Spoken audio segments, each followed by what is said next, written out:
아이는 사이 숨 락하다 다시 통콩드네 사계기 월동동 말리 레카기 레하우디 만데 사계기 레하우기 뭐이 이싱 라이코 컷도 이싱 이사이 풀라쁘기 이싱 코컷도 또 하고요 아이 ngaktang mi tara mu yeng sum nungai da yeng sida so haude pau lai ko ai di matam nyam chap cha lak sa ba ada ina sum khalin isai pu lat pa gi ising ko khat pa si ma toina tawi thai na suning thau na ising adum lam ni ada gi se bine sa phambi me am sina su ayu ngam ta ising pu tho khorami khorandra ising lo pu tho ko hajina ba na te ba 소일이세 야 가오도 소일이 누비미 하는 거 이싱두 부토금 마tamda 이싱두나 까리 파라피니 노이스 앙앙싱다 이문도 딱비 엄청해 봐 아도에 강거들아 윰 로이다 바둠 이나클레 아도에 강거들아 마니푸르 파타바 미 몰레로 아나고 딱나드래요 항수 항무드래요 Thailand in Tosin Yam Paramis Dunane, Moising the Gi, they learn a very good lesson from the water. Ising the Parata Mevoko. I am Taizia Kimun and Tabio. Ising the Haise,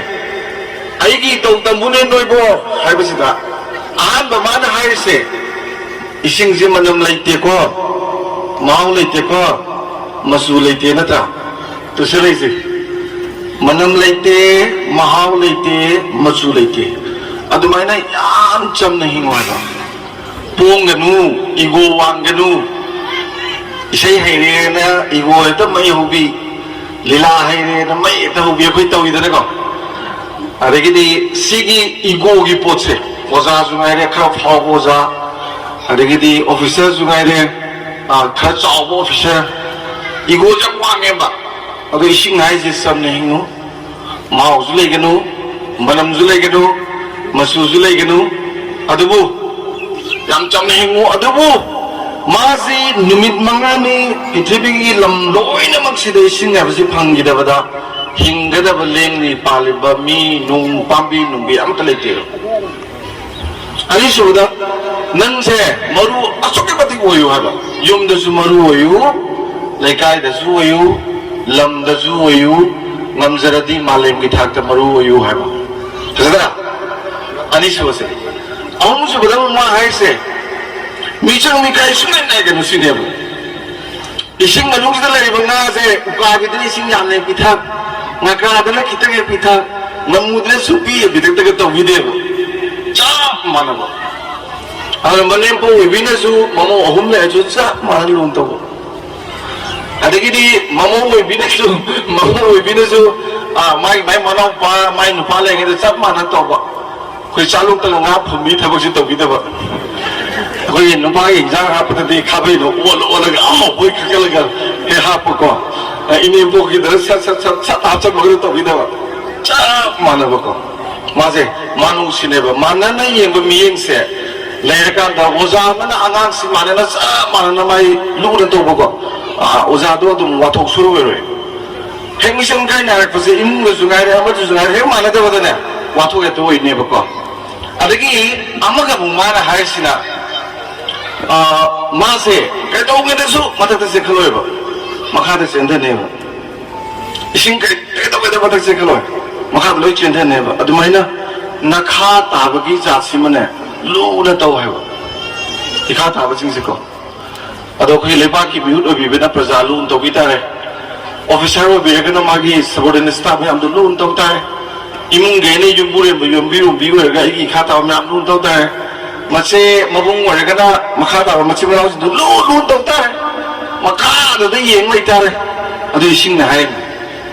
adagidi amana khwadi magi matik se ai magi magun ka sakti ai ta re ma mu sakti level ite sing ni smai chandra ko je sida nungjau na khangera nungjau tatla ising u na khangera u te edum tulen yoro selei ni ising select to onta lero oi chandra kan adi matik yam lei magun mai sakti yam lei ba mai no ju sakti lei yo ha ba sigi jibu yung guding khanga ba mi guding khangge bu kai ole wa thogoi do je chundra aduna bu ising la mi ne ba asai jo ising sai pu la pu ko khol hori ne ba dong asi de gi di sigi wa pham je yum gi angang singda mama oi bi singna angang singda khang na ba khar kana hona bi ro ising ju num ti ge dum la piu khoram ba da ju nang gi na gung je ngak pu ngom je ge na khoram bi ro ba ani su bu da ma ga pakhang ma sa me am ji thabak salam nai da ma thong nai da mama jing sina manam namdra nami ko manam namdra maya ya khut na sik tem ta akhoi ma na e bo to ado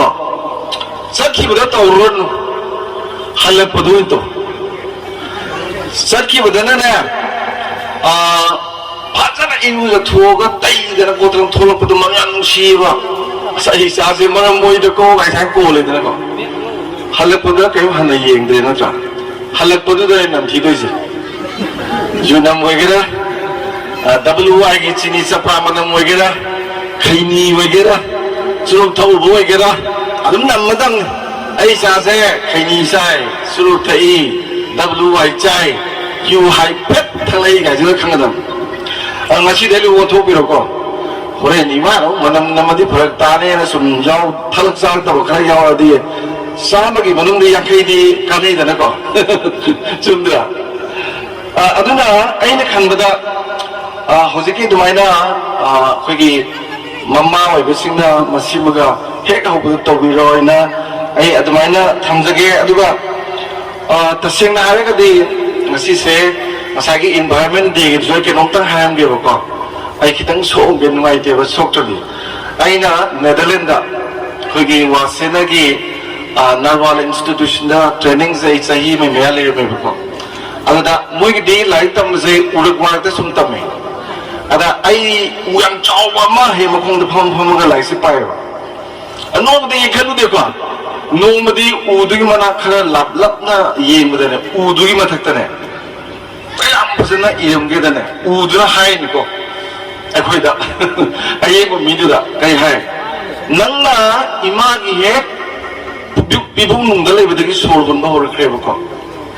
holy ba sor do oxygen ne chungra alo nang asi phone da tum lai hay si dri mo lai de sai mo ga sur se dum holy tum me holy kumai nge holy adum holy ko holy bo oxygen do kanana pi no da holy bo u ba lo pa me am se pi ne sira tai le na holy se ki me da se si da holy se asigi u je asina pi bo oxygen je akoi na pasha oi na thiru da ba swai da phoi ba dukan me am ji se man he na pasha ta ni hoji me am je choro na ngai tre na private hospital da ta hajen bi ba ko oxygen ni ma su tho lau sen ba numini ni hum ni hole ni ko hakchang khan ngai sa lage ki pasha ka tare lak ani la ni di hen nak tan u me am ji pi bo oxygen me am je paisa na thi re di ko as u jing ji ma kong do pai re paisa me am ji ko ado no ma da ko khalu de yang ta e da ne ba tha ga hai bam dang di khan de ba ko moi me am ji hori ngai ising nung se su phani sor hot ma su ngai ni nung si da seng ma ran kai ni adu ne ni u tha si ga tha na re me am ji ko ai di am tha re ai isa gi sa hai se ba do habi ba do na ai lising ma gi ma tha gre ado phadam na hawi aina khanjaba da ko hau da su dum yawi ado kana gumna thawari yeng da su yawi ai this final club la sum to mani telephone de hange ai udu ko mai to ge ado mai no sai ming tha ba do phadam chawri ga da ado mai na u tha ba se ka yawi wo du u su pya na tat pi ga no maram di sor hon ba ngam ta na he oxygen leine da dina program ta ni ada sigu de thoi kre yobi oidana an bagi sima numi siga mai le thamjage aduga mathang daina lakse ning se khoi gi angang na sing yaw sida na sing de yam sang nang jera roi ai ani katang haijage punchi siga aduga matam siga di yam section view ko wangang baga ahum si punchi da halaro de bani halaro da ba pot ahum gi manung da ngang thokki ba wa sine hau graba matam sine aduga ai gi punsi sine masi sona law da bane ai na wa ti na ngang warga ꯀꯣꯟꯅꯪꯗꯕꯨꯗꯤ ꯅꯨꯡꯉꯥꯏꯔꯛꯇꯕ ꯑꯗꯣ ꯉꯁꯥꯏ ꯍꯥꯏꯒꯤꯗꯨ ꯂꯥꯜꯂꯦ ꯍꯥꯏꯔꯁꯨ ꯃꯥꯒꯤ ꯊꯃꯣꯏꯗ ꯅꯨꯡꯉꯥꯏꯇꯗꯅ ꯑꯗꯨꯝ ꯂꯩꯕꯁꯤꯅ ꯐꯠꯇꯕ ꯂꯩ ꯑꯗꯨꯅ ꯉꯥꯡꯊꯣꯛꯄꯁꯤꯗ ꯈꯔ ꯈꯜꯂꯒ ꯉꯥꯡꯕ ꯉꯥꯡꯉꯒ ꯈꯥꯝꯃꯒ ꯃꯔꯝꯗꯤ ꯑꯃꯨꯛ ꯍꯟꯖꯤꯜꯂꯛꯄ ꯌꯥꯗꯕꯅꯤꯅꯀꯣ ꯌꯥꯝ ꯃꯇꯤꯛ ꯆꯥꯕ ꯃꯤꯒꯤ ꯃꯒꯨꯟ ꯑꯃ ꯑꯣꯏ ꯑꯗꯨꯒ ꯌꯥꯝ ꯍꯦꯟꯅꯁꯨ ꯐꯩ ꯁꯨꯃꯥꯏꯅ ꯉꯥꯡꯕꯁꯤꯀꯣ ꯑꯗꯒꯤ ꯑꯅꯤꯁꯨꯕꯗ ꯉꯔꯥꯡꯗꯣ ꯉꯁꯤ ꯀꯩꯁꯨ ꯍꯜꯂꯔꯣꯏꯀꯣ ꯉꯁꯥꯏ ꯑꯌꯨꯛꯇꯨꯁꯨ ꯀꯩꯁꯨ ꯍꯜꯂꯔꯣꯏ ꯑꯗꯨꯅ ꯃꯇꯝꯁꯤ ꯌꯥꯝ ꯃꯥꯡꯍꯟꯅꯗꯦ ꯃꯇꯝꯒꯤ ꯃꯇꯥꯡꯗ ꯑꯩ ꯅꯍꯥꯁꯤꯡꯗ ꯍꯥꯏꯅꯤꯡꯕ ꯑꯃ ꯂꯩꯌꯦꯕ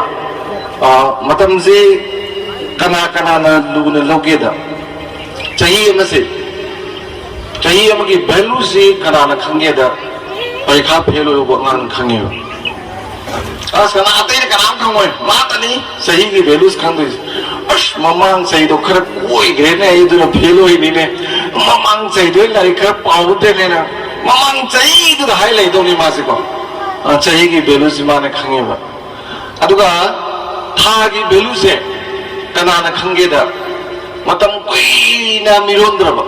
lai ka khoram ba khomba lai tika pu yo khoram ba sai tara hela ka na mirola ba thani pan sura ba thani pan sura ka na le chala ba ada man nupi du kapudi ngai te hai ne tha pan sura na du hindu ne da ba tha matam na sonda biro ba de isa se hingu da mi ko tha am ta ka sonda biro da nga se hingu da ne kap se tha ge velu si ma da ne khangi ba adu chayon ge velu ji na kana na khange da weekly magazine na koi ge chayon ki puthok pa magazine do adu phong do editor jina mamang chayon ji pu tho dra ba as mamang chayon do adu do sol le ne adu ga pung ma jina kana na masi ge velu ji khange da train ni se ba kang bu jina pon delhi daga padanga na thoro pani traffic jam oi mandana hang station yo ga platform yo ga train di sa khene na har ko do as masida pung ma tung khana la ma di ko khan ba se numini nium ni khan ba le poi pung amagi value sina train miss to ba kang bu ni khangi ba aduga no magi value se sim walo re no magi value sina kana na khange da jail da nei ba prisoner to aduda hayeng din nang phasi to ne na se lak pa hayeng boki mang do phasi to ri da sigi no mo sigi value se ma da na khange ba aduga minute amagi value sina kana na khange da accident to mi khange as ai na tang Laishram le madi ko ga ko ali break tha le madi ko ga na as adu thingna na mo dam ko so mo dam ko na ma minute ama je mo da suki madu maru we ba ali second ama sina kana na sigi value se khange da Olympic ki runner sabta 100 meter race ki ko mo je fraction of second da first second third ta nai da as second da ina lengjum chat Laishram madi ana je ma khan de ji ko ma da na khange ba second ki value se ado pulap si punjal laga matam mai ba du ne ba pulap se koi khang ma ta ba ado na mo haloroi de bani na adagi punsi ju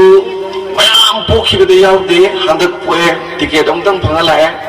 adagi da yeng sigre halaroi ado na punsi da imana ticket amtang pibi da na pithribi je da mi woi da chen chong na sana jari se imana ticket pibi gini amtang phangma ticket ni ani lo bu ya roi mamang da su pokte matung da su poi handak position loire ado na punsi je lemna mangba ya de wy cha da na mangba ya de yu thak da na mangba ya de asai hai do akoi charai la sibdem te yaw de yu thak tha ga sibdem yaw re to yu thak ba ya de wy cha ba ya de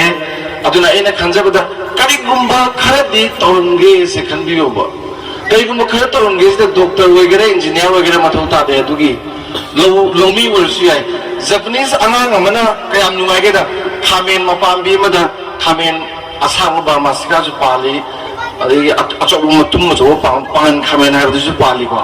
ade khamen makan pali khamen tara mo pali adu mana khamen du thar bo da kem nungai mane aku ju mai nungai ba pop mo sangi da na aina uriba lo ju kenom to bura aina farm to ge na khalaga farm to bura ade phou ma ka tha da ju ke do lei dui no hoji lei ba na myam jina anu bo yaul sigi ata tang ba hai ra poche myam ji tha bi am yai kaksing da kewi du kaksing da thai do hawai ba pasam pe pam bi ju sau de ai gi sa tra bana strawberry tha ri ba myam moi na ga yo li ba to ri ba myam se ꯑꯩꯈꯣꯏ ꯇꯧꯕ ꯌꯥꯕ ꯉꯥꯛꯇꯅꯤ ꯑꯗꯨꯅ ꯄꯨꯟꯁꯤꯗꯗꯤ ꯑꯗꯨꯒꯤ ꯊꯕꯛ ꯑꯩꯕ ꯑꯗꯥꯒꯤ ꯊꯕꯛ ꯑꯆꯧꯕ ꯑꯆꯥꯡ ꯑꯗꯨ ꯀꯔꯤꯝ ꯂꯩꯇꯦ ꯑꯩ ꯀꯩꯅꯣꯝ ꯍꯥꯏꯖꯒꯦ ꯈꯨꯠꯁꯦ ꯁꯨꯃꯥꯏꯅ ꯂꯩꯀꯥꯟꯗ ꯑꯋꯥꯡ ꯑꯅꯦꯝ ꯂꯣꯏ ꯂꯩꯇ꯭ꯔꯥ ꯊꯕꯛ ꯇꯧꯔꯝꯗꯥꯏꯗ ꯁꯨꯃꯥꯏꯅ ꯄꯥꯏꯕꯅꯤ ꯆꯞ ꯃꯥꯟꯅꯕꯅꯤ ꯊꯕꯛ ꯇꯧꯔꯝꯗꯥꯏꯗ ꯁꯨꯃꯥꯏꯅ ꯆꯞ ꯃꯥꯟꯅꯗ꯭ꯔꯗꯤ ꯐꯣꯟꯗꯣ ꯄꯥꯏ ꯌꯥꯔꯣꯏ ꯑꯗꯨꯅ ꯑꯅꯦꯝ ꯑꯋꯥꯡ ꯀꯔꯤꯝꯇ ꯂꯩꯇꯕꯅꯤ ꯂꯩꯕꯥꯛꯇꯨꯒꯤꯗꯃꯛꯇ ꯌꯥꯏꯐꯅꯕꯒꯤ ꯊꯕꯛ ꯑꯃ ꯇꯧꯕꯗꯗꯤꯅꯦ ꯆꯞ ꯃꯥꯟꯅꯩꯕ ꯑꯗꯨꯒꯤ ꯋꯥꯈꯜꯂꯣꯟꯗꯣ ꯈꯜꯂꯒꯅꯦ ꯑꯩꯈꯣꯏꯅꯅꯦ ꯇꯧꯐꯝ ꯊꯣꯛꯄ ꯃꯌꯥꯝ ꯑꯃ ꯇꯧꯕꯗꯤ ꯌꯥꯝ ꯐꯩꯅ ꯈꯜꯂꯤ ꯑꯩꯗꯤ ꯍꯩꯔꯣꯛꯁꯦ ꯌꯥꯝ ꯉꯥꯎꯖꯕꯅꯤ ꯀꯩꯅꯣꯗ ꯍꯩꯔꯣꯛꯀꯤ ꯄ꯭ꯔꯖꯥꯁꯤꯡꯁꯦ ꯃꯔꯤꯟ ꯌꯥꯝ ꯂꯩ ꯂꯤꯡꯖꯦꯜ ꯌꯥꯝ ꯃꯥꯟꯅꯩ ꯃꯇꯤꯛ ꯆꯥꯕ ꯑꯩ ꯏꯅꯥꯎ ꯂꯤꯡꯖꯦꯟꯕꯤ ꯕ꯭ꯔꯥꯗꯦꯁꯥꯝ ꯌꯥꯝ ꯃꯇꯤꯛ ꯆꯥꯕ ꯅꯨꯄꯥꯅꯤ from the very beginning ꯀꯔꯤꯌꯥꯗꯒꯤ ꯀꯩꯗꯒꯤ ꯂꯣꯏꯅꯃꯛ ꯃꯇꯤꯛ ꯆꯥꯕꯅꯤ ꯇꯥꯟꯅꯔꯒ ꯊꯣꯛꯑꯣꯏꯗꯕ ꯑꯃꯠꯇ ꯂꯩꯇꯦ ꯑꯩꯗꯤ ꯅꯍꯥꯁꯤꯡꯁꯦ ꯌꯥꯝ ꯐꯍꯟꯅꯤꯡꯉꯦꯀꯣ ꯃꯇꯝ ꯃꯥꯡꯍꯟꯅꯤꯡꯗꯦ ꯂꯥꯏꯔꯤꯛꯁꯨ ꯑꯗꯨꯝ ꯈꯔ ꯄꯥꯎ ꯂꯥꯏꯔꯤꯛ ꯑꯣꯏꯔꯣꯏꯗꯕ ꯑꯣꯏꯔꯗꯤ ꯈꯔ ꯄꯥꯔ ꯇꯣꯛꯎ ꯌꯥꯝ ꯇꯧꯔꯨꯅꯨ ꯃꯇꯝ ꯃꯥꯡꯍꯟꯅꯕꯅꯤ ꯊꯕꯛꯈꯔ ꯇꯧꯕꯗꯨꯁꯨ ꯐꯩꯌꯦꯅ ꯈꯜꯂꯦꯕ ꯑꯗꯨꯅ ꯅꯍꯥꯁꯤꯡꯁꯦ ꯑꯝꯇ ꯐꯁꯤꯀꯣ ꯃꯇꯝ ꯃꯥꯡꯍꯟꯕꯤꯔꯅꯨ ꯄꯨꯟꯁꯤꯒꯤ ꯚꯦꯂꯨꯁ ꯈꯪꯕꯤꯌꯨ ꯉꯁꯥꯏꯒꯤ ꯍꯜꯂꯛꯑꯣꯏꯗꯕ ꯃꯇꯝꯗꯨꯒ ꯍꯜꯂꯛꯑꯣꯏꯗꯕ ꯄꯨꯟꯁꯤꯗꯨꯒ ꯑꯅꯤꯗꯨꯅ ꯕꯦꯅꯤ ꯇꯥꯕꯗꯧ ꯂꯣꯜꯂꯒ ꯂꯝꯕꯤ ꯑꯃ ꯁꯦꯝꯕꯗꯨ ꯆꯠꯄꯗꯨꯅ ꯄꯨꯟꯁꯤ ꯂꯝꯕꯤ ꯍꯥꯏꯁꯦ ꯑꯗꯨꯅ ꯌꯥꯝꯅ ꯂꯥꯏꯅ ꯂꯧꯕ ꯌꯥꯗꯦ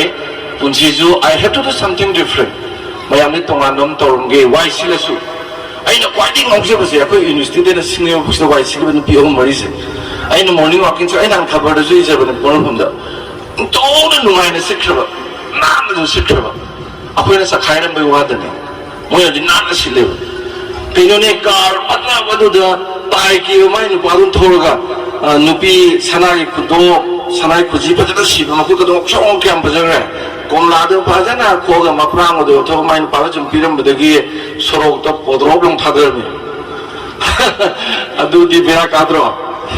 ꯃꯥꯏ ꯀꯥꯔ ꯃꯅꯨꯡꯗ ꯊꯝꯕꯁꯨ ꯑꯗꯨꯝ ꯌꯥꯄꯣꯠꯅꯤ ꯅꯠꯇ꯭ꯔꯥ ꯑꯩꯈꯣꯏꯁꯨ ꯆꯥꯏꯊꯣꯛꯇꯕ ꯑꯁꯤꯠꯄ ꯃꯤꯗꯁꯨ ꯋꯥꯖꯗꯦꯗꯅ ꯅꯥꯟꯁꯨ ꯅꯥꯜꯂꯦꯗꯅꯀꯣ ꯑꯗꯨꯅ ꯑꯇꯧꯕ ꯊꯕꯛꯇꯣ ꯄꯦꯟꯅ ꯅꯨꯡꯉꯥꯏꯅ ꯐꯖꯅ ꯃꯌꯥꯝꯗꯒꯤ ꯈꯔ ꯍꯦꯟꯅ ꯈꯦꯠꯅꯅ ꯇꯧꯒꯦꯁꯦ ꯈꯟꯕꯁꯦ ꯂꯩꯕꯥꯛꯇꯣ ꯌꯥꯝ ꯆꯥꯎꯈꯠꯀꯜꯂꯤ ꯑꯗꯣ ꯉꯁꯤꯗꯒꯤ ꯈꯟꯖꯩꯅ ꯊꯝꯖꯒꯦ ꯑꯗ ꯑꯩꯈꯣꯏ ꯀ꯭ꯂꯕꯀꯨꯝꯕ ꯆꯥꯎꯈꯠꯄꯒꯤ ꯃꯇꯥꯡꯗꯗꯤ ꯑꯩꯅ ꯈꯟꯖꯕꯗꯗꯤ ꯌꯥꯝꯅ ꯇꯧꯒꯦ ꯍꯥꯏꯕꯗꯤ ꯌꯥꯝ ꯃꯔꯨ ꯑꯣꯏ ꯑꯗꯨꯕꯨ ꯍꯧꯖꯤꯛꯇꯤ ꯌꯥꯝ ꯅꯤꯡꯕ ꯀꯥꯏꯔꯤꯁꯦ ꯑꯩꯅ ꯁꯨꯝ ꯎꯖꯕꯗ ꯑꯩꯅꯤ ꯌꯥꯝ ꯊꯕꯛ ꯇꯧꯖꯔꯤꯁꯦ ꯑꯩꯈꯣꯏꯒꯤ ꯂꯦꯡꯖꯟꯕꯤꯔꯤꯕ ꯆꯤꯐ ꯒꯦꯁꯁꯤ ꯑꯩ ꯐꯥꯕ ꯑꯅꯤꯔꯛꯗꯤ ꯂꯥꯛꯏꯗꯨ ꯅꯠꯇ꯭ꯔꯥ ꯑꯗꯒꯤ ꯋꯥꯔꯤ ꯋꯥꯇꯥꯏꯒ ꯁꯥꯟꯅꯔꯒ ꯑꯗꯨꯝ ꯊꯝꯂꯝꯃꯦ ꯊꯣꯏꯗꯣꯛꯅ ꯀꯩꯅꯣ ꯂꯩꯇꯦꯅ ꯑꯩꯈꯣꯏ ꯃꯌꯥꯝꯒꯤ ꯊꯕꯛ ꯇꯧꯔꯛꯄꯁꯦ more than 40 years ꯌꯥꯝ ꯐꯖꯅ ꯇꯧꯔꯛꯈ꯭ꯔꯖꯥꯠꯅꯤ ꯑꯗꯣ ꯍꯧꯖꯤꯛ ꯇꯧꯕꯁꯤꯅ ꯀꯃꯥꯏꯅ ꯇꯧꯏ ꯀ꯭ꯂꯕꯀꯤ ꯑꯣꯏꯒꯦꯔꯥ ꯑꯃꯒꯤ ꯑꯣꯏꯒꯦꯔꯥ ꯍꯧꯖꯤꯛ ꯇꯧꯕꯁꯤꯅ ꯊꯤꯀꯥ ꯇꯧꯒꯦ ꯉꯥꯛꯇꯅꯤ ꯑꯩꯁꯤ ꯃꯌꯥꯝꯒꯤ ꯊꯕꯛ ꯇꯧꯕ ꯑꯣꯏꯅ ꯊꯣꯛꯂꯒ ꯊꯤꯀꯥ ꯇꯧꯔꯒꯦ ꯁꯤ ꯉꯥꯛꯇꯅꯦꯕ ꯑꯗꯨꯒꯨꯝꯕꯒꯤ ꯄꯣꯠ ꯑꯣꯏꯔꯗꯤ ꯈꯪꯗ꯭ꯔꯦꯀꯣ ꯅꯠꯇꯅ ꯇꯁꯦꯡꯅ ꯏꯔꯝꯗꯝꯁꯤꯒꯤ ꯏꯔꯩꯀꯥꯏꯒꯤ ꯀꯥꯟꯅꯅꯕ ꯇꯧꯒꯦ ꯍꯥꯏꯔꯗꯤ ꯀ꯭ꯂꯕꯅ ꯇꯧꯕꯁꯤ ꯌꯥꯝ ꯌꯥꯈ꯭ꯔꯦꯕ ꯌꯥꯝ ꯂꯩꯈ꯭ꯔꯦꯕꯀꯣ ꯏꯚꯟ ꯑꯉꯥꯡ ꯃꯌꯥꯝꯁꯤꯡꯁꯤ ꯃꯔꯛꯇꯒꯤ ꯀ꯭ꯂꯥꯁ 10, 11, 12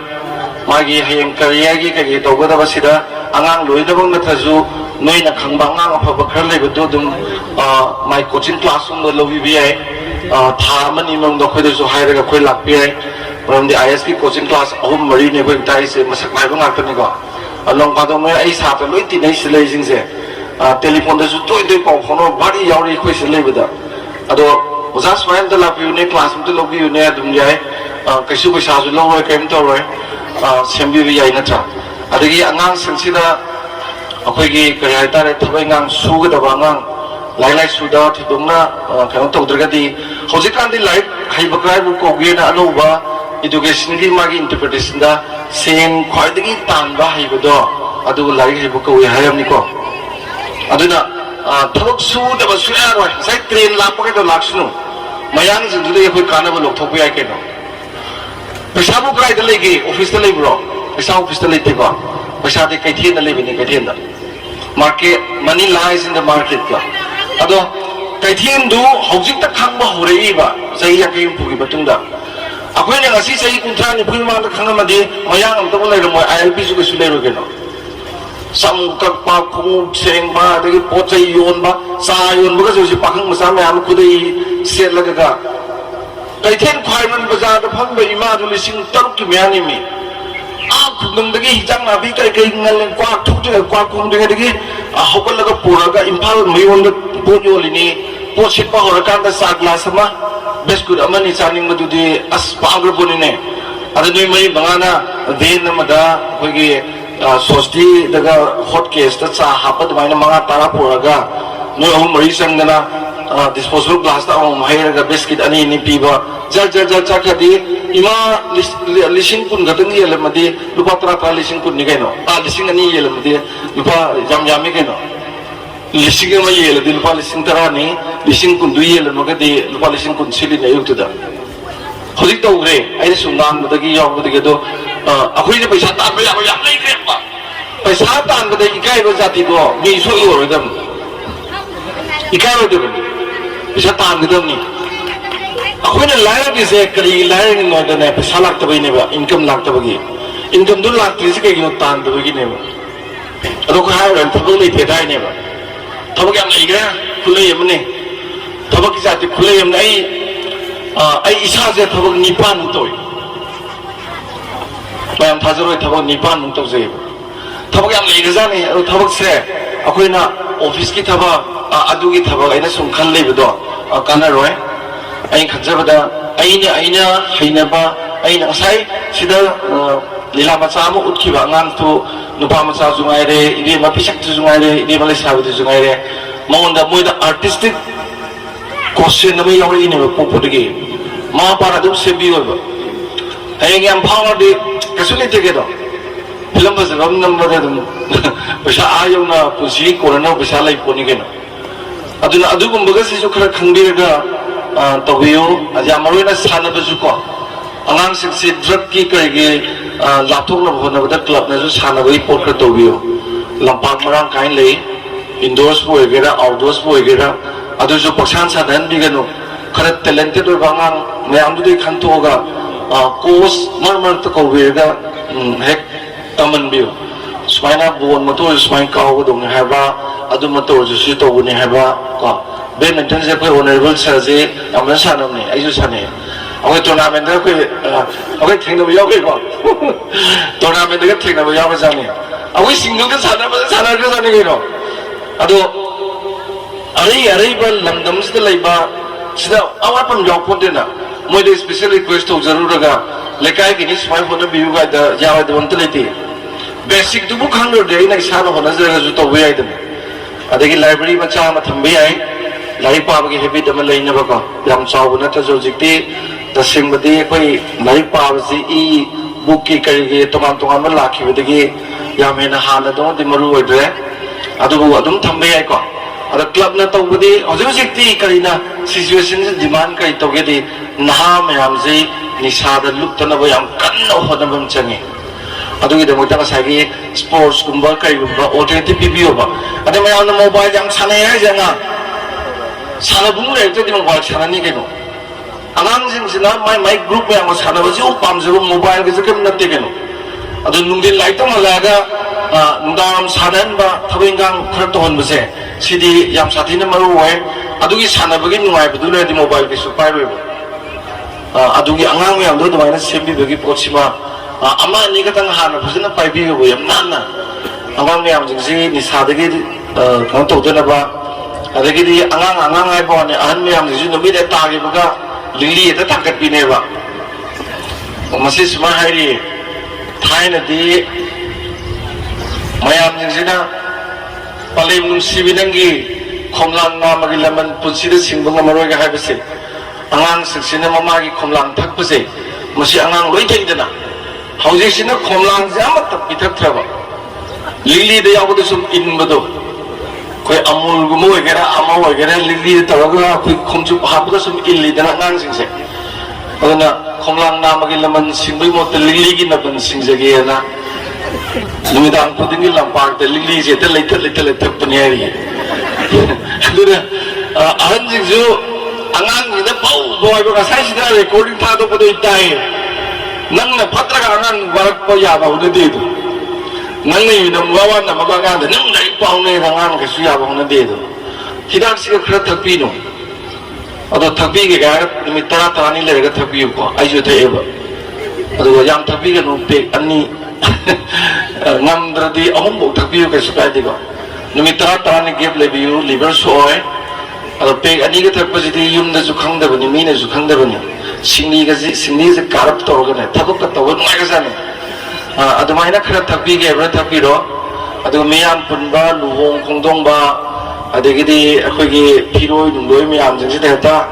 ꯄꯥꯏꯁꯟꯅ ꯆꯤꯡꯁꯤꯟꯅꯕꯒꯤ ꯊꯕꯛꯇꯨꯃ ꯇꯧꯕꯤꯔꯅꯨ ꯆꯥꯛ ꯆꯥꯕ ꯀꯥꯟꯗ ꯌꯦꯡꯕ ꯌꯥꯝ ꯅꯨꯡꯉꯥꯏꯇꯦ ꯐꯤꯕꯝ ꯌꯥꯝ ꯊꯤꯀꯣ ꯎꯏꯅ ꯆꯥꯕꯗꯣ ꯑꯗꯨꯅ ꯑꯍꯟꯁꯤꯡꯁꯨ ꯍꯤꯗꯥꯛ ꯊꯛꯄ ꯇꯣꯛꯅꯔꯁꯤ ꯅꯍꯥꯁꯤꯡꯁꯨ ꯀ꯭ꯂꯕꯅ ꯐꯖꯅ ꯌꯦꯡꯁꯤꯟꯕꯤꯔꯣ ꯑꯗꯨ ꯀꯔꯤꯒꯨꯝꯕ ꯊꯤꯡꯒꯦ ꯍꯥꯏꯔꯒꯗꯤ ꯈꯟꯅ ꯆꯩꯅꯕ ꯇꯧꯔꯒ ꯊꯤꯡꯒꯅꯨ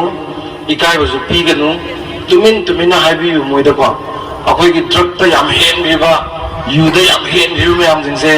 ꯀ꯭ꯂꯕꯁꯤꯡꯅ ꯀꯩꯅ ꯊꯤꯡꯕꯗ ꯂꯤꯛꯂꯤ ꯍꯦꯛ ꯌꯥꯟꯁꯟ ꯇꯧꯕ ꯃꯔꯨ ꯍꯦꯛ ꯀꯣꯛꯊꯣꯛꯄꯤ ꯇꯧꯕ ꯃꯌꯥ ꯄꯥꯏꯕꯤꯁꯤꯡꯅꯀꯣ ꯑꯗꯒꯤꯗꯤ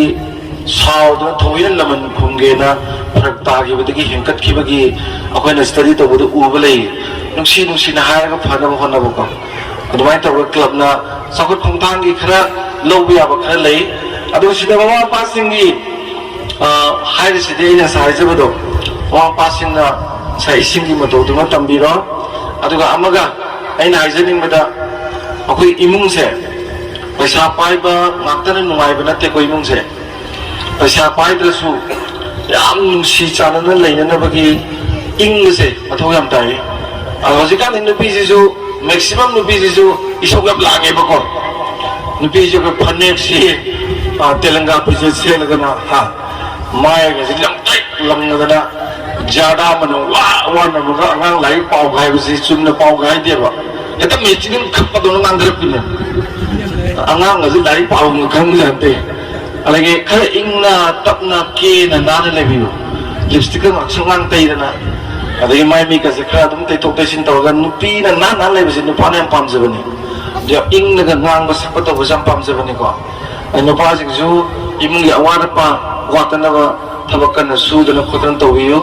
ꯑꯗꯨꯒ ꯑꯉꯥꯡꯁꯤꯡꯅ ꯈ꯭ꯋꯥꯏꯗꯒꯤ ꯅꯨꯡꯉꯥꯏꯕꯁꯦ ꯄꯔꯥꯅ ꯄꯥꯕꯗ ꯌꯥꯝ ꯐꯥꯕꯁꯦ ꯏꯃꯨꯡꯗꯨꯗ ꯌꯥꯝ ꯏꯪꯅ ꯆꯤꯛꯅ ꯅꯨꯡꯁꯤꯅ ꯅꯨꯡꯉꯥꯏꯅ ꯂꯩꯕꯁꯤꯃꯨꯛ ꯑꯉꯥꯡꯅ ꯄꯔꯥ ꯐꯥꯕꯁꯦ ꯂꯩꯇꯦꯕ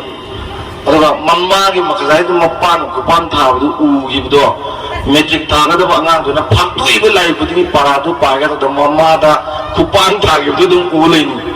ꯃꯃꯥꯅ ꯀꯞꯄꯒ ꯁꯨꯒꯠꯄꯒ ꯑꯗꯨꯝ ꯎ ꯂꯩꯅꯦꯕ ꯄꯔꯥ ꯁꯨꯡꯐꯥ ꯐꯥꯔꯣꯏꯕ ꯑꯗꯨꯅ ꯏꯃꯨꯡꯁꯦ ꯏꯪꯅ ꯆꯤꯛꯅ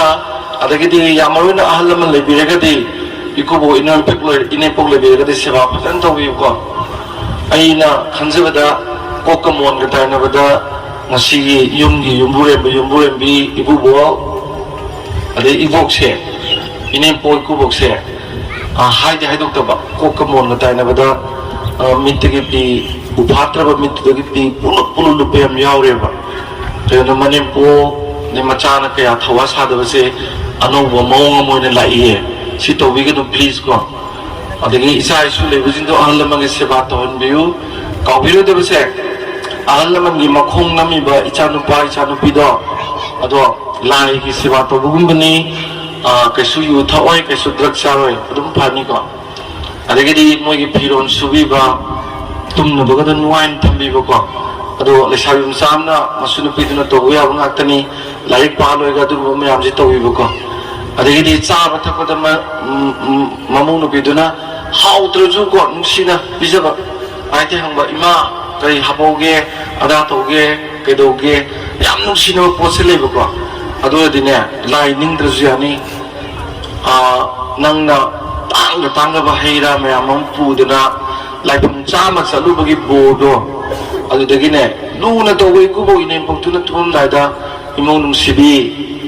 इसा नुसिबा इसु नुसिबी नपुनसिदा नोइना तोरबो थबक खुदिंग माइ पाउको लाइ गुरुगी सेवा तोरउ पुनसि सांग लेउगा नो पेट तोरगनि पिरमगा तुंगिबसे सिनाने नंग ngसाइगी लाइफम चामदुदगी सरुक चामेना अकनबा बोरइगदबने नमसि कौबिगनो को मवा पासिनसो अरे हलक पदे मनम नमदुम कौबिरनु अरे इसिंगी परादुम कौबिरनु अदो नुपा सिंगजु पोट पाइबि थबकसिमा खरा हंदबिरो पाइबिगे जु नुमित खर लाम लाम पाइबिरो अदुगा युमदा यामना इंग चिंगना लेबि युम अमा वेनबिउ अदुगा अंगांग सिंगसि माना पामबा ट्रेटा अदुम सेमना बहनबिउ इम्पोजिशन तोबिगनु हौजिसे मणिपुर अइमोंदा नोंगदा युक्ता लाइबा काउंसलिंग अंगांग यामसे यामे loina makse karim to ide mama paga maga yana da bangatan doctor tamuraga halaga tamu habumba engineer tamaga saudanaga khanabumba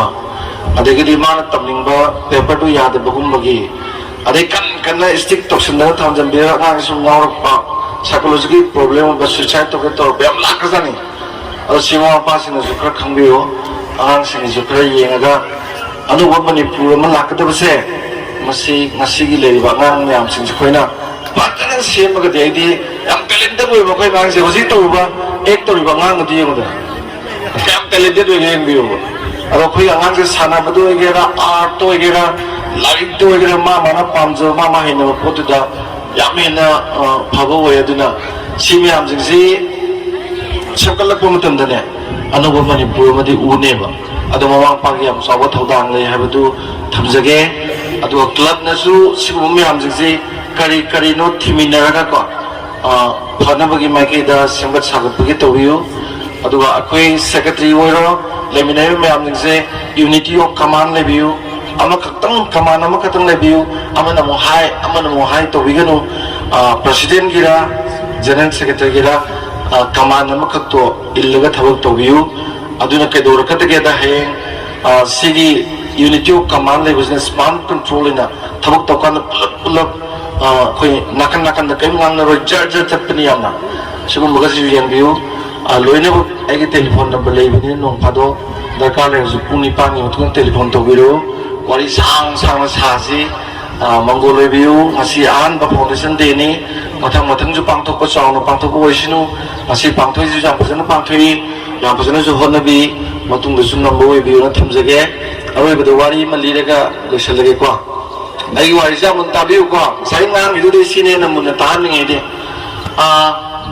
aina lizari wari je taoism de gine buddhism gi buddha lai ningba khigi man kamana nong mamagi sebo khraga moise sumkui besat pajane ane numit tak tane moine yumam de sangle yumam sangle gesida buddhist markani na sang pudam lung toy mo de ati jam lung toy ges ko ada lang pizza pita tra seva je bam toy ari nongala ka da mansina sagi muni sina hogalaga sum yeng bada koi bisi sum u bisi ta ko upal wa pal hai pal lai pal labu lamang yam hang dan lei ko ada mana sangi sangka na sai nu pa ja hange ba noigi imung si karina kamai to ga thaki kamai to puge na ada mana tu sangoi da lei bai roi choba movie se amom se asigi sangom se sumaga ne akoi imung se adum chaba thako ko nei sine ai ma o phare nungdang sida magi satra aundo da hai hogalo iro ju huran da yade sine ade ma anang ni yadre ba buddhism ji am chumna to mo de aram ka to gande ada asa koi ngamoy na de huran de yaro ne ina haisne huran ga dam ne iro ju chinga pure asam da thamne sangom moi nu ti thak tue angang om de am ngai tre ba amuk dang di akoi na nangi iro ju huran le na haisage na khalaga ngale dana magi mangsida hangba akoi da dis anu ge la le haiju ge ya de sia chei ani mu phar padai do ya re salo mun la la pa da masa yum je thi gan de ne ade konung da di khange ba si yum je ne je yum do angat ba nu mai le me ba hek ta kunu ngai ang to le me ade ga sai nu pa di thola ka da sa gi disciple ahum do adu khoram ma ga la le nangi iroi do akoi na huran bani akoi na ngan na haido ka da bodo akoi mak di ya da na ngasi je laksari sine na khoram bada ngasagi yumbu du na kare hare khangwa smai re ba as yam ba re noi ne yu du huran bi gi da ina khule nang di yu du tai na dum le mani yu du le ta bada gi di akoi bada le ba phal pal la bu la ma yam si loi na ba sai na mi phong ko la po sai tha ka la bada gi moi gi jonel du gi hoina hingjang na pi mana masing haira supply to da kwai ti chaw ni pa ma woi le ram me mai makha da mi ge kun mu ka thawak to da na ko kwai di na kun ma le ram me ba adu mai na akoi no moi to ru po to masi da sum loi re to bi re no ba akoi ba da le mi am sing se na sing tha do ga ne am ke he na पैसा तानबा याबा मियें थमदना नुंगाई याइफना पानबा तौसी मतिंग लेबा लिंजिन मानबा अखोगी हैरोकी मियामगी मपुन नमा अदुम मियामना खंगबनी कक्सिंगजु यामना इ कक्सिंगदगी खरा हेनबा मयामजे मरम अमता मोक्सिन हाबजे थमजरगा पुनः खुरमजै